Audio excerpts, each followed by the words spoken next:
नमस्कार। अंधकार से प्रकाश की ओर गीता सत्य सार इस कार्यक्रम में आप सभी का स्वागत है। गीता की जब भी बात निकलती है तो एक सर्वविदित मान्यता ये है कि गीता सर्वशास्त्रमयी शिरोमणि गाई गई है। गीता का ये शिरोमणि स्थानमान क्यों है, बहुत सारे लोग इस पर चिंतन करते हैं। आम जन के लिए तो ये यही बात है कि लोग कभी कोर्ट में जाकर कसम खाते हैं तो लोग गीता पर हाथ रख कर कसम खाते हैं। गीता में ऐसी क्या बात है जिसके लिए गीता पर हाथ रखकर कसम खिलवाई जा रही है? गीता के महत्व को समझने के लिए, इसकी महत्ता को समझने के लिए ये जानना अनिवार्य है कि गीता पर कितने लोगों ने अध्ययन किया है। आज के इस बातचीत में हम यही समझने की कोशिश करेंगे कि गीता की इतनी महिमा क्यों है। आज हमारे साथ इस विषय पर चर्चा करने के लिए सुप्रसिद्ध गीता विदुषी डॉक्टर पुष्पा पांडे जी हैं। डॉक्टर पुष्पा पांडे जी पेशे से एक गायनकोलॉजिस्ट हैं। जबलपुर मध्य प्रदेश में निवास करती हैं और गीता के विषय पर उनकी गहरी रुचि और अध्ययन रहा है। आइए आज करते हैं उनसे बातचीत। डॉक्टर साहब, आपका स्वागत है। नमस्ते। जब गीता के बारे में बातचीत करते हैं तो एक सर्वविदित मान्यता ये है कि गीता का बहुत ऊंचा स्थान है।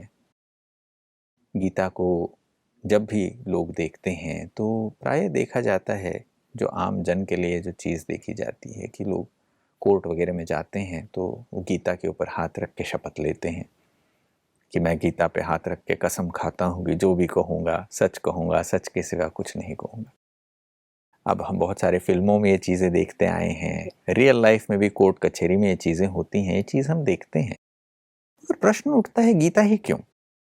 वैसे देखा जाए तो भारत में जो सनातन संस्कृति के लोग हैं, जो हिंदू धर्म को मानने वाले लोग हैं, उनके लिए तो अनेक ग्रंथ हैं, वेद हैं, पुराण हैं, उपनिषद हैं, ग्रंथों की कोई कमी नहीं है। ऐसे में गीता का ये स्थानमान क्यों? तो जैसा आपने कहा कि हमारे हिंदू में या सनातन धर्म में बहुत सारे शास्त्र हैं, लेकिन गीता का एक स्पेशल महत्व है। और आप सुनते भी होंगे कि जब हमारे प्राइम मिनिस्टर कहीं जाते हैं तो गिफ्ट में अपनी भगवत गीता ही देते हैं। तो अवश्य इसमें कोई खास बात तो है। तो इसमें क्या खास बात है, वो यही है क्योंकि ये भगवान वाच कही जाती है, भगवान की वाणी कही जाती है। और बाकी कोई भी शास्त्रों में भगवान की वाणी ऐसे कोई शब्द नहीं आता है। सभी जो शास्त्र बतलाए जाते हैं, हिंदू धर्म में तो बहुत सारे शास्त्र हैं, उनकी संख्या भी गिनती नहीं की जा सकती। तो कभी कभी तो स्टूडेंट्स या बच्चे परेशान हो जाते हैं कि हमारे धर्म में, सब धर्म में तो एक ही शास्त्र है, हमारे यहाँ इतने हैं तो हम क्या करें, इसलिए हमें समझ में नहीं आता है। लेकिन सचमुच अगर सार में कहा जाए कि भगवत गीता ही लिया जाए, उसको अगर समझ जाया जाए तो बहुत जीवन में चेंज आ सकता है, क्योंकि भगवान वाच और ये एक जीवन को चेंज करने का एक बहुत बड़ा तरीका है। आपने निमहंस का नाम सुना होगा ना। निमहंस का जो लोगो है उसका है समत्वम योग उच्यते, अर्थात इतना बड़ा जो मेंटल हेल्थ इंस्टीट्यूट है, तो जरूर इस शब्द में, क्योंकि आजकल डिप्रेशन की बीमारी भी इतनी ज्यादा हो रही है, तो मेंटल हेल्थ के लिए इतना बड़ा लोगो गीता से लिया गया है। मतलब इतना महत्व है गीता का कि अगर जीवन में समत्व आ जाए तो व्यक्ति मेंटली भी हेल्थी हो सकता है। तो बहुत ज्यादा महत्व है इसका। बिल्कुल। National institute of mental health sciences के लिए अगर उनका मोटो, उनका ध्येय वाक्य अगर गीता से आता है तो ज़रूर गीता में कुछ ऐसी चीज़ होगी जो व्यक्ति के मनोस्वास्थ्य के लिए भी मदद करने वाली होगी, एक मार्गदर्शन देने वाली होगी। गीता के महत्व के ऊपर ही एक बहुत ही सुंदर श्लोक है जिसे गीता महात्म्य कहा जाता है। जी। इस गीता महात्म्य श्लोक को सुनते हैं और देखते हैं कि ये क्या चीज़ कहती है। आइए इसकी तरफ एक नज़र दौड़ाते हैं। गीता सुगीता कर्तव्या किमन्ये शास्त्र विस्तरैः या स्वयं पद्मनाभस्य मुखपद्माद्विनिः श्रिता। गीता का पाठ करना ही पर्याप्त है। अन्य शास्त्रों के विस्तार की आवश्यकता नहीं है, क्योंकि ये स्वयं भगवान पद्मनाभ के मुख से निकली है। अब हमने गीता महात्म्य का ये श्लोक सुना, गीता सुगीता ये बात कह रही है। अब अर्थ भी हम शाब्दिक अर्थों में तो शब्दार्थ समझ रहे हैं, मगर वास्तविकता में क्या कहने का भाव है इसके पीछे? गीता की ये महिमा क्यों की जा रही है? गीता की महिमा इसलिए की जा रही है क्योंकि ये भगवान के महावाक्य हैं, स्वयं भगवान के वाणी है। जितने भी हमारे शास्त्र हैं बाकी, उनको कभी ये नहीं कहा जाता कि भगवान की वाणी है। तो ऐसे तो हमारे यहाँ वैरायटी शास्त्र हैं, लेकिन इसको स्पेशल कहा जाता है। या हम कहें कि जैसे आप अगर स्थान की बात कहें कि गीता को कहाँ, उसका क्या स्थान है, इतना ज़्यादा महत्व है, तो अगर हम जाते हैं अपने शास्त्रों की ओर जाते हैं, तो हमारे यहाँ जैसे श्रुति शास्त्र होते हैं। श्रुति मतलब कि जो उनके राइटर्स नहीं मालूम है, और करीब मौर्य काल तक कोई लिखा नहीं जाता था, ये श्रुति के रूप में आता था, और ये 4 वेद कहे जाते हैं इसमें। और इस समय कोई भगवान की चर्चा होती ही नहीं थी। इसमें जितने भी प्रकृति के तत्व हैं ना, उनको ही पूजा जाता था। और फिर उसके बाद उसमें कर्म कांड की बात कही जाती, बस जीवन जीना है, सुख से जीना है, 100 वर्ष तक जियो, बस यही बात होती थी। और कर्म कांड ही होता था और कुछ नहीं होता था। फिर उसके बाद जैसे उपनिषद आया, तो उपनिषद में क्या हुआ कि उपनिषद में फिर लोग खोज करने लगे कि ये आखिर कोई तो ब्रह्म होगा, कोई तो होगा। वो लोग जंगलों में जाने लगे, और इस तरह से तो भी परमात्मा के बारे में ऐसा कोई अवतार की भी बात नहीं थी और कुछ ऐसा था नहीं। तो इसलिए भगवान का कुछ था नहीं। लेकिन ये जो गीता है, गीता को सर्व वेदों का और सर्व उपनिषदों का सार भी कहा जाता है। मतलब जो सारा जो पढ़ लिया जाए, उसके जो निचोड़ है वो इसमें लिखा है। तो भगवान ने जो ज्ञान सुनाया उसको इसमें लिखा गया है, और इसीलिए जो गीता का जो स्थान है बहुत ज्यादा महत्व है। इसको श्रुति भी कहा जा सकता है और इसको स्मृति भी कहा जा सकता है, क्योंकि ये वैसे विभिन्न समय पर इसको लिखा गया, अलग अलग राइटर्स ने लिखा, लेकिन चूंकि भगवान की वाणी है इसलिए लिखा गया। और वैसे देखिए जो महाभारत है, महाभारत क्या है, वो तो एक कहानी के रूप में लिखी गई है ना। तो कहते हैं कि जब महाभारत के बीच में इस ज्ञान को डाल दिया गया तो महाभारत का महत्व ही बढ़ गया। तो इतना ज्यादा इस शास्त्र का महत्व है। इसका 2 शब्द भी अगर कोई जीवन में धारण कर लेता है, जैसे देखिए मेंटल इंस्टीट्यूट का जो नाम ही, उसमें लोगो ही ये दिया गया, मतलब उस 2 शब्द का इतना ज्यादा महत्व है। तो अगर हम उसको अर्थ को जाते हैं, समझते हैं, तो हमारे जीवन में बहुत परिवर्तन आता है। और ये चूंकि एक स्मारक ग्रंथ है, किसका, जो भगवान ने बतलाया। बाकी किसी भी शास्त्र को स्मारक ग्रंथ नहीं कहा जाता, इसको मैनुअल कहा जाता है जीवन जीने का। तो इतना ज्यादा इसका महत्व है। गीता के महात्म्य के बारे में जब हम सुनते हैं तो ये बात स्पष्ट होती है कि गीता के जब ज्ञान को समझा जाए तो किसी और चीज की आवश्यकता नहीं है, ये बात समझ में आती है। भारत के अनेकानेक ग्रंथों में, महाकाव्यों में महाभारत का नाम आता है। महाभारत में भीष्म पर्व है, और उस भीष्म पर्व में गीता का ये जो वर्णन आता है वो देखने को मिलता है। एक तो महाकाव्य के रूप में महाभारत बहुत बड़ा है, उसमें एक बहुत बड़ा खंड भीष्म पर्व का है, और उसके अंदर ये ज्ञान की सरिता गीता के रूप में बहती है। आज हम गीता को एक अलग किताब के रूप में देखते हैं। महाभारत तो अपने आप में एक महाकाव्य के रूप में अलग किताब तो है ही। अगर हम हिंदू धर्म के मान्यता के अनुसार देखें तो अनेक ग्रंथ हैं, जैसे आप बात कर रहे थे, अनेक श्रुतियों की बात की जाती है, अनेक स्मृतियों की बात की जाती है। पराशर स्मृति है, मनुस्मृति बहुत प्रसिद्ध है। उसे छोड़कर अनेक विद्वानों ने, ऋषियों ने, मुनियों ने जो भी चीज़ें लिखी हैं, उन सब की भी अपनी अपनी किताबें बनी हुई हैं। आदि शंकराचार्य की लिखी हुई विवेक चूड़ामणि एक ऐसी पुस्तिका है जिसे बहुत सारे लोग बहुत चाव से पढ़ते हैं।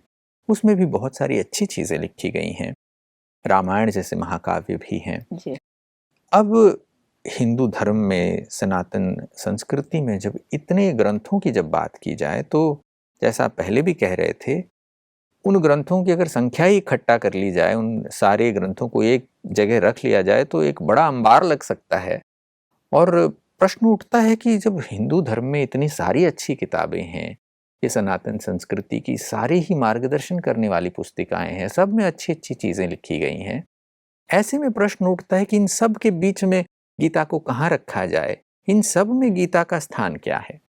इन सब में गीता का स्थान सर्वोच्च है, इसीलिए तो उसको सम्राट कहा जाता है।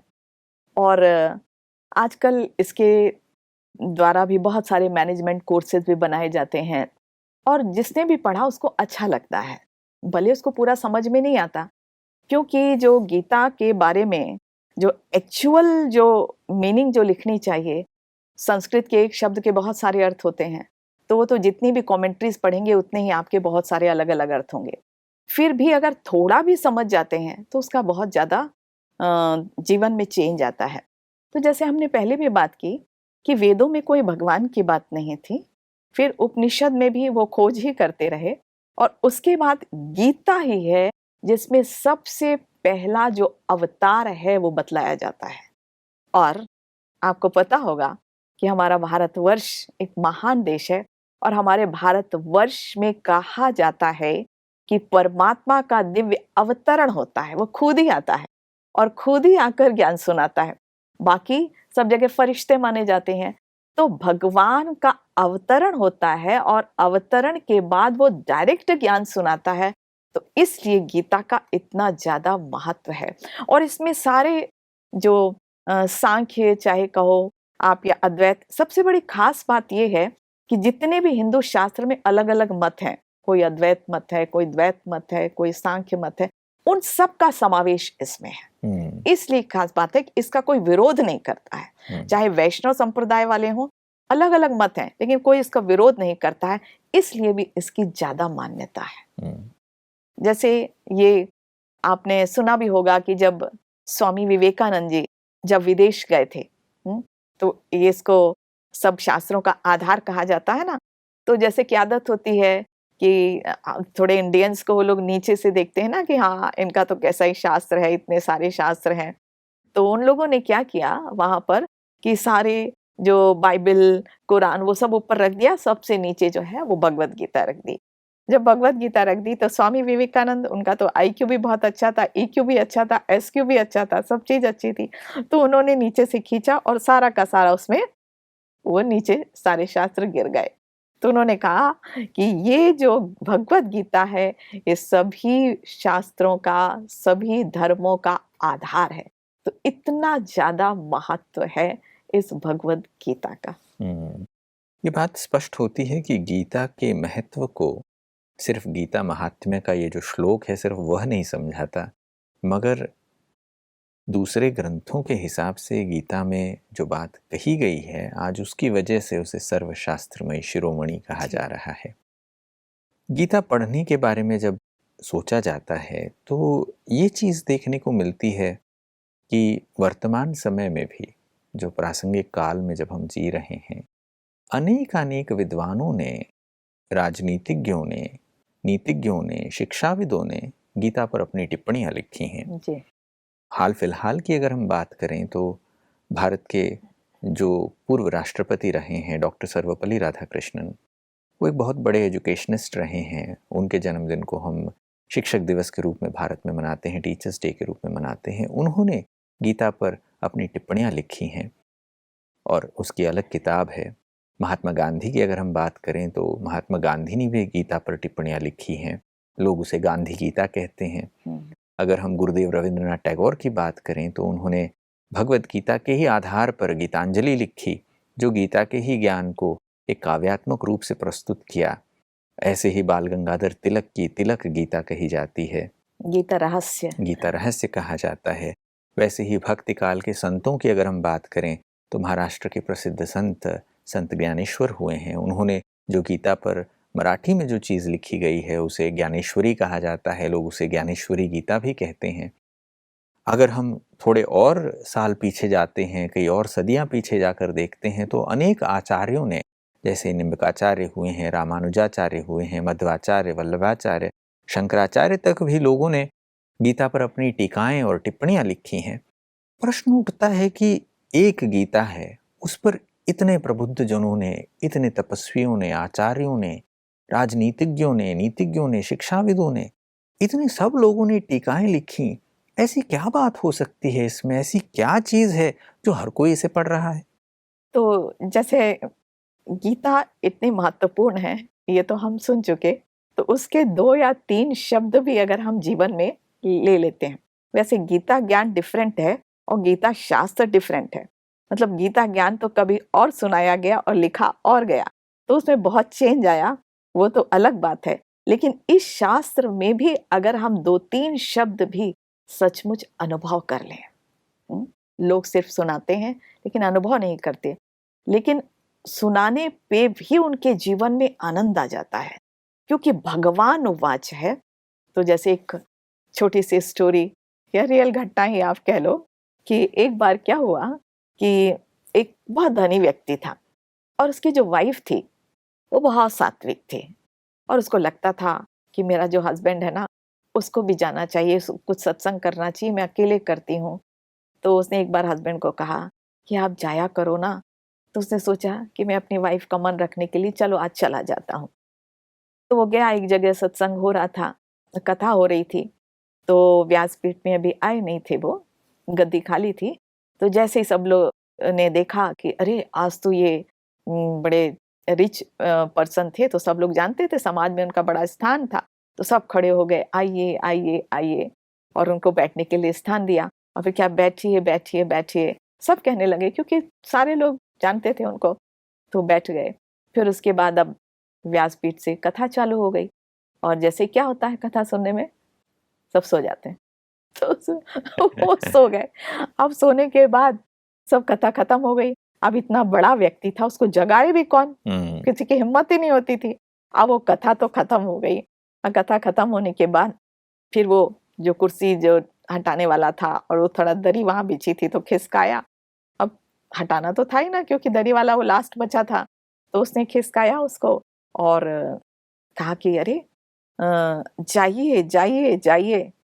तो उसने देखा चारों तरफ, हाँ ये तो कथा खत्म हो गई है, और उसने 3 मंत्र 3 शब्द रट लिए, आइए आइए, बैठिए बैठिए, जाइए जाइए।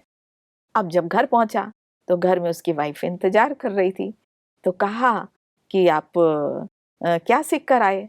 तो बोले आज मैं 3 शब्द सीख कर आया हूँ, वो ये मंत्र है मेरे लिए, आइए आइए, बैठिए बैठिए, जाइए जाइए।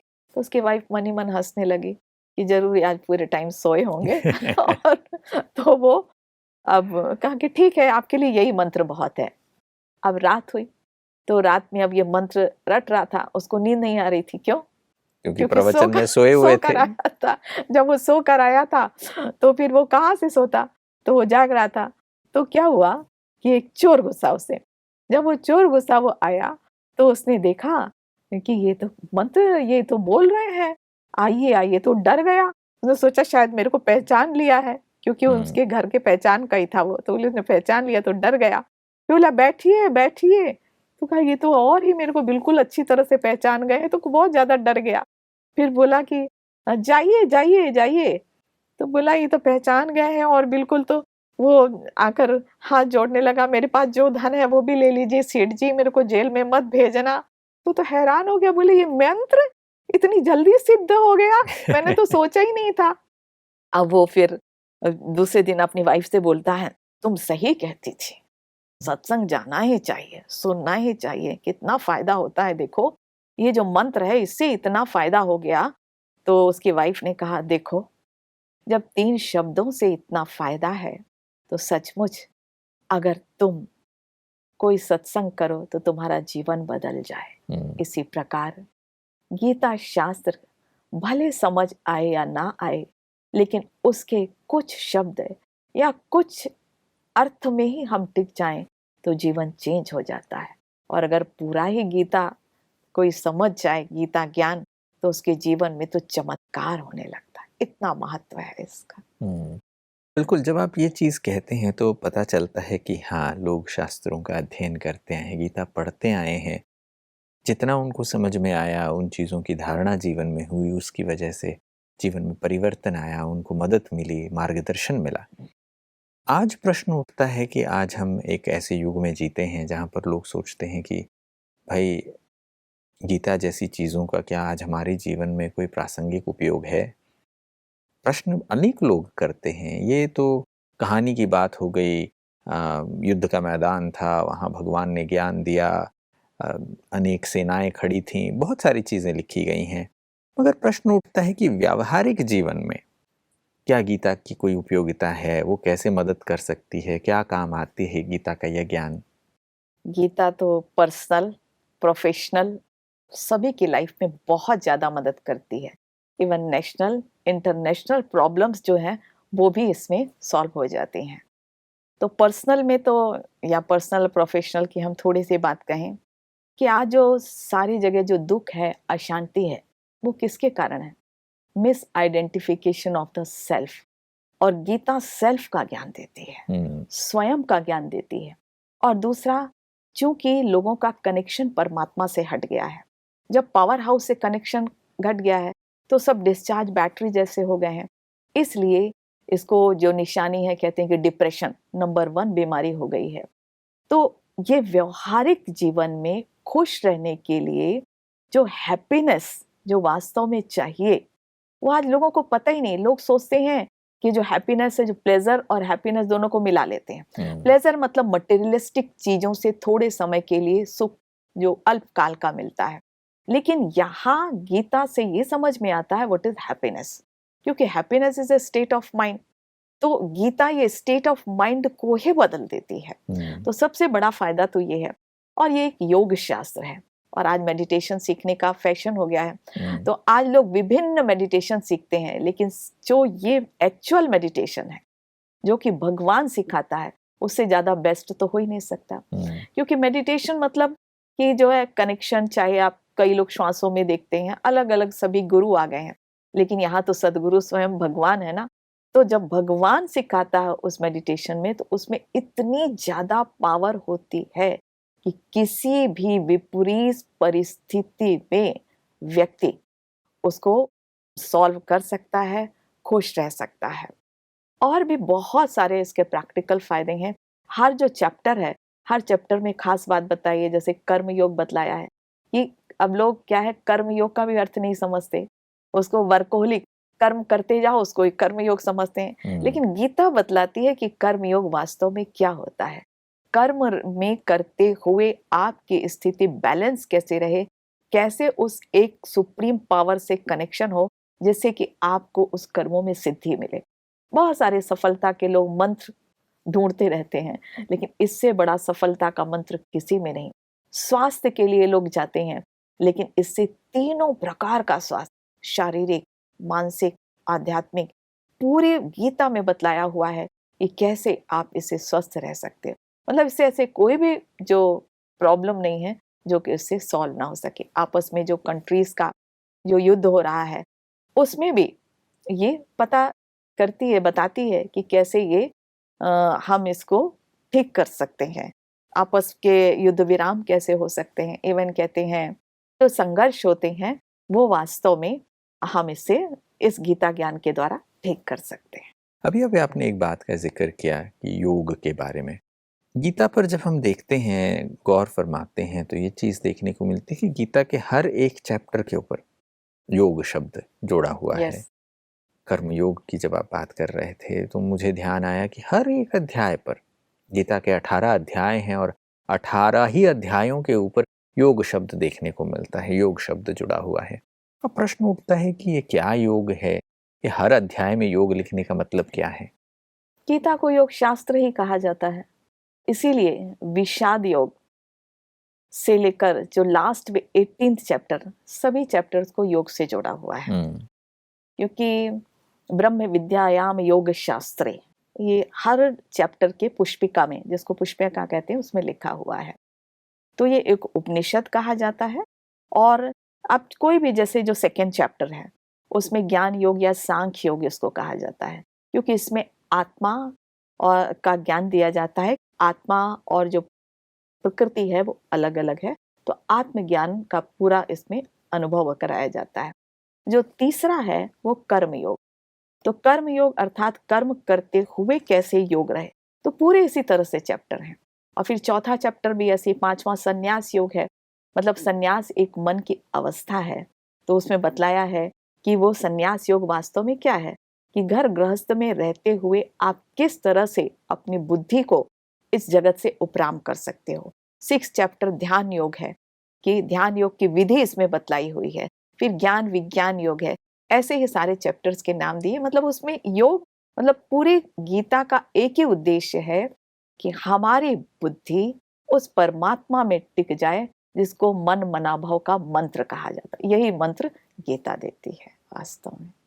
ये बताता है कि गीता को लोग सिर्फ एक किताब के रूप में देख रहे हैं, मगर गीता के जो अध्याय हैं उसके ऊपर योग शब्द भी जो है वो भी बहुत कुछ सिखा रहा है। और इसके अंदर जो चीज़ें लिखी गई हैं वो तो शिक्षाप्रद हैं ही। इन चीज़ों को समझने से बहुत कुछ व्यक्ति को प्राप्त हो सकता है।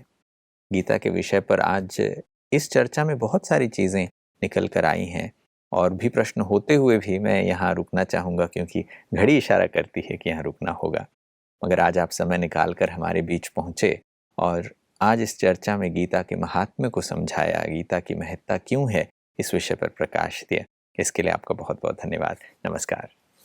नमस्ते दोस्तों, आज गीता से जुड़े हुए कुछ ऐसे विषयों पर चिंतन किया है जो प्रायः हम जानते हुए भी उसकी गहराई तक नहीं पहुंच पाए हों। हम में से बहुत सारे लोग गीता को एक पूजनीय ग्रंथ के रूप में तो देखते हैं, मगर गीता क्यों पूजनीय है, क्या उसे पूजनीय बनाती है, गीता के अंदर ज्ञान की ऐसी कौन सी बात है जिसकी वजह से गीता को सर्वशास्त्रमयी शिरोमणि ग्रंथों में सम्राट कहा गया है, वो समझ में आया है। आज की चर्चा में बस इतना ही। फिर मुलाकात होगी, तब तक के लिए नमस्कार।